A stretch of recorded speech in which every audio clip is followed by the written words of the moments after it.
We're going to turn now to Donald Trump feeling the heat this morning of being the front runner, the first attack ad of the campaign targeting Trump now, showing him praising Democrats, including Hillary Clinton. But the newest polls show nothing seems to be slowing his momentum. And ABC's John Karl live again in Martha's Vineyard for us this morning where President Obama is vacationing. John, good morning.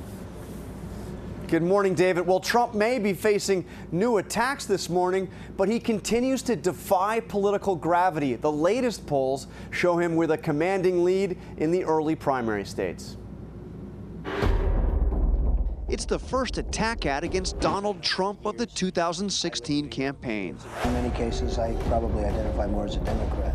And it just seems that the economy does better under the Democrats. Senator Rand Paul aimed squarely at the frontrunner, using Trump's own words against him. The Donald's reaction? He swatted away Paul in an interview on CNN. He's failing in the polls.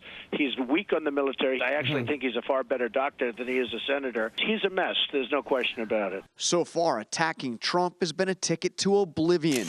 The two who have hit him hardest, Rick Perry and Lindsey Graham, are at the bottom of the polls. And Teflon Trump is still on top. In polls since his controversial performance at last week's debate, Trump holds a commanding lead.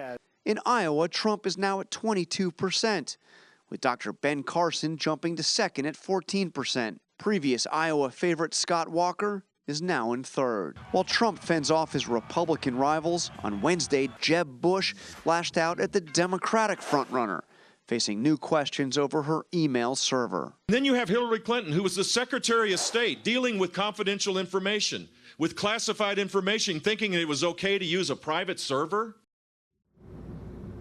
Hillary Clinton has now reportedly turned over that private email server that she had refused to turn over for so long to the Justice Department. That has happened yesterday, we are told. And meanwhile, you have new polls, David, in New Hampshire and Iowa that show that Hillary is facing a tough challenge from her long-shot challenger, Bernie Sanders. Yeah, those numbers really tightening. All right, John Karl, Martha's Vineyard. John, thanks. All right.